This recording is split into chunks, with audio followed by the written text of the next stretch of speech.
targeting of NCHDs in such a disparate manner is typical of the health service ethos of protecting management at the expense of frontline staff and services.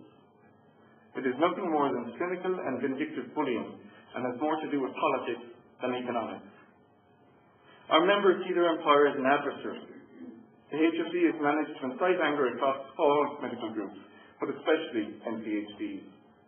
Indeed, the HSE has managed to unite our 4,000 plus members to the point where they would rather down tools and walk away than to continue to work under the threats now facing them. That's no small achievement. The IMO has been and remains open and willing to negotiate in a realistic environment. We are willing to take the responsibility to find workable solutions to the problem facing the services. We will be a part of the solution and not the problem. We will be flexible and creative in our approach, and we will help to shape the future of healthcare in Ireland. To do so, we require that the gun held to our heads be removed and that all negotiating parties realise that they are at a negotiation and not a turkey shoot. We can help to find cost savings, but not at the expense of training and not at the expense of our patient care. Similar problems face all class groups within the organisation. GPs would be forced to cut services and lay off staff with yet further cuts on the finance bill. The consultants undertaking to work under a radically new contract, only to find that the government is not honouring their side of the commitment. And our public health officers are meeting huge obstacles in their time to find solutions to all of our services. Yet again, the agreement cannot be found without the intervention of a third party.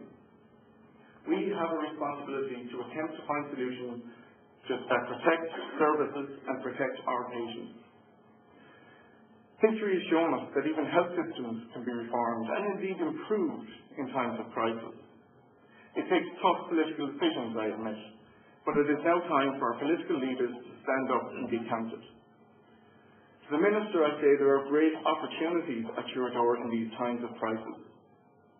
It is time to abandon unworkable policies that will serve only to widen the gap in healthcare that is available to those who have and those who have not. We are fortunate to live in a country where no individual will ever be refused healthcare based on an ability to pay. We are fortunate to live in a country where no individual will be bankrupted by healthcare expenses. However, we do live in a country where your ability to pay for your healthcare can affect your health outcome. Any system where your health is affected by your wealth is inequitable and needs reform. Even the Universal Declaration of Human Rights clearly states that every individual is entitled to access to healthcare. Access to healthcare services should be based on a person's need, not on a person's means. Whatever the makeup of the system that delivers the care, equity has to be at the centre of access to that care. Those who need it most should be first in line, regardless of status or circumstance. Society will be judged on how we treat those who have the least. The IMO will play its part, of that you can be assured. Indeed, every member here tonight and every employee in our health service needs to ask themselves if they are doing everything they can to improve efficiencies and improve services. We need to take an individual and a collective responsibility in these difficult times to ensure the best possible outcomes for our patients. We need to show leadership and take responsibility. However, the enthusiasm for that initiative is hugely dampened when we see a failure to efficiently manage the service from the top down. It is further quashed by indignant threats such as that facing NCHDs currently. Again, I appeal to the HSE and the Department of Health to allow us to find help to find the solutions. At times like these, encouraging partnership is the only feasible path forward. If, however, a decision is made to pursue the current course of action, then we will fight our corner and we will not stand down. The HSE has underestimated the resolve of this organisation and the medical profession. The ball is now in their court. The one thing that every medical professional in this room has in common is that we have all been interns and health officers and registrars in our career. Many in the room have worked in tougher conditions, with less training, less experience, coupled with more responsibility and for longer hours than NCHDs today. Often people look back at these years with nostalgia and will tell tales of true heroism under impossible conditions. Many feel that those years of hardship are character building, and the blatant exposure to life and death decision making made them the practitioners they are today. I even find myself recounting an odd tale of nighttime mayhem that once the sun had rose had made me feel like a battle-hardened soldier in a war of attrition. But deep down I knew that the patients, if they had not survived the night, it would have made for a very different story. You see, nostalgia is a way of looking at the past through rose-tinted glasses, glossing over the ugly past and glorifying the triumphs. I'm rightly proud to have survived some of the hairy situations I found myself in as a house officer, but I never for one moment thought I should have found myself in those situations. Why? Because our patients deserve better. Thankfully, over the years, others have been of a like mind. Many here tonight have seen how a broken system can be fixed and set about striving to improve it. I hope I will sit in this auditorium in 20 years and lament the past and complain that the young ones have it too good.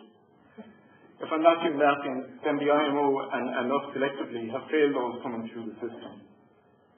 This organisation is you, the members. I realised that when AFMHDF tapped me on the shoulder 4 years ago. It is an organisation that welcomes initiative, that thrives on debate and discussion. You've seen that clearly here over the past 3 days. We have seen in the past year how strength in unity and solidarity of purpose can serve to strengthen the will of the individual.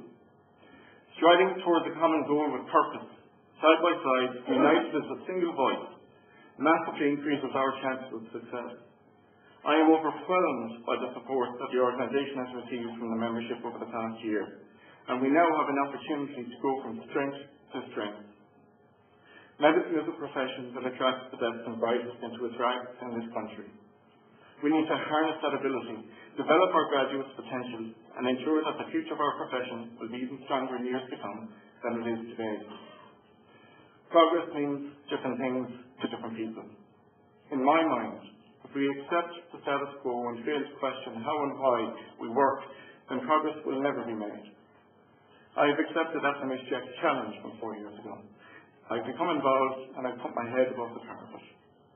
My involvement has been embraced and encouraged by this organisation, and that same encouragement will be offered to every person who says, yes, I can help to shape my own future. I can help to shape the future of the profession. There are those who make things happen, those who watch things happen, and those who wonder what happens. It is an honour to stand in front of you as I am a president.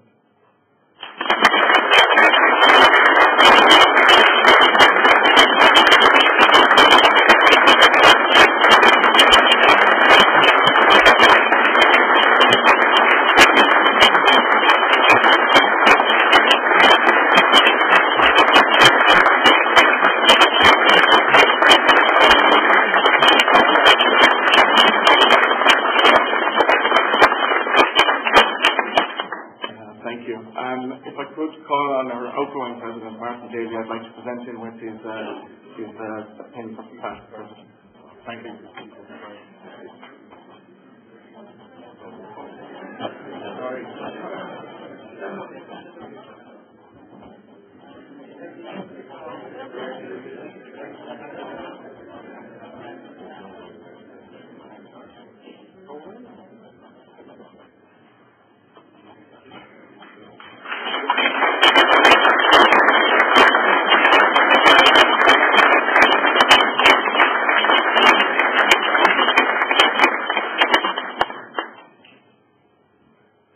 Thank you very much. That concludes this part of this evening's proceedings. There will be a cocktail reception before dinner immediately outside. Can I ask all past presidents to join us up here for a photograph? The rest of you can go directly to the cocktail. Thank you very much.